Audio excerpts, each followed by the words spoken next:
ये तस्वीरें जाहिर कर रही हैं कि कैसे हमला किया गया और इस हमले का कितना बड़ा असर हुआ है। जी द्विवेदी सर हमारे साथ मौजूद है, major general retired Dwivedi sir, आप इस हमले को कैसे देखते हैं? ऑलरेडी जब लेबनान के साथ मोर्चा खुला हुआ है, क्या आज की तारीख में इजराइल ये बेयर करने की कंडीशन में है और इस तरह का हमला करके किसको और कितना बड़ा संदेश देने की कोशिश की जा रही है? देखिए, जब कल आपकी चैनल पर हम इस पर चर्चा कर रहे थे तो हमारा यही अनुमान था कि जल्दी ही इसका पलटवार होगा, बदला लिया जाएगा। वही हुआ है कि आज एक दिन बाद उन्होंने जो हूती ने टेल अवीव पर ड्रोन स्ट्राइक की थी उसका जवाबी हमला हुआ है।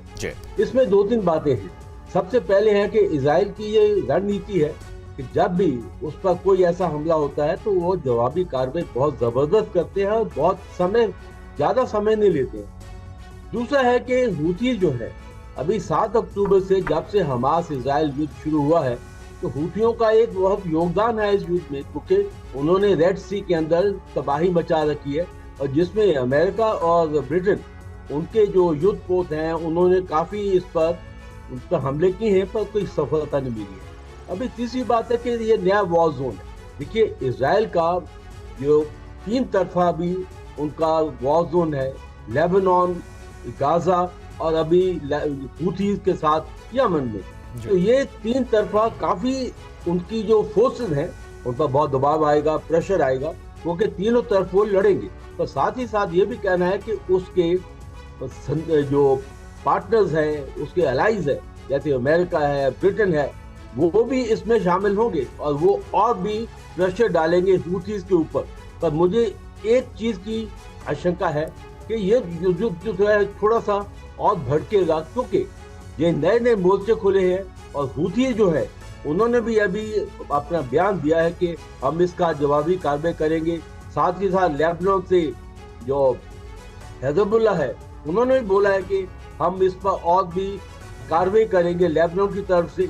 तो मेरा ख्याल है कि ये जो नया मोड़ लिया है, नया आकार आया है, इसमें युद्ध में और भी तेजी आएगी और युद्ध और भी भड़केगा। बिल्कुल, और युद्ध और भी भड़केगा ऐसा अंदाजा जताया जा रहा है। इस बीच एक और बड़ी खबर आ रही है सर, वापस लौटूंगा आपके पास। यमन पर हमले के बाद नेतन्याहू का नया बयान आ गया है। होदेदा कोई मामूली बंदरगाह नहीं है, यह साफ किया गया। इसका उपयोग सैन्य लक्ष्यों के लिए होता था। ईरान यहीं से हूती को हथियार सप्लाई करता था। तो इजराइल का बदला है ये, इस पूरे हमले को इस तरीके से देखा जा रहा है। लेकिन श्रीवास्तव सर, हूती और हिजबुल्लाह की बात करें तो वो भी पूरी तैयारी कर चुका है, साफ साफ सामने आके कह चुका है कि इजराइल को जवाब हम जरूर देंगे, इस हमले का बुरा अंजाम भुगतना पड़ेगा। देखिए, ये जो क्रिया और प्रतिक्रिया हो रही है ये तो देख ही रहे हम, चल रहा है। लेकिन एक बहुत समझने वाली बात यह है कि हूती 2000 किलोमीटर दूर से अगर स्टेल्थली टेल अवीव पे जाके हमला कर सकता है तो ये एक नया मोड़ है। सबकी सोच में आएगा, जितनी भी मिलिट्री स्ट्रैटेजिस्ट होंगे सबको ये फैक्टर इन करना पड़ेगा कि अभी तक तो रेड सी को उन्होंने एक तरीके से एक अपने उसमें रखा हुआ था, जद में रखा हुआ था, जिसकी वजह से जो इतना बिजी सी लेन है उसमें बहुत तरह की परेशानियां आ रही थी इजराइल को अपने वो मंगाने के लिए। लेकिन अगर आप इजराइल की तरफ से देखें तो इसमें 2 बातें खास हैं।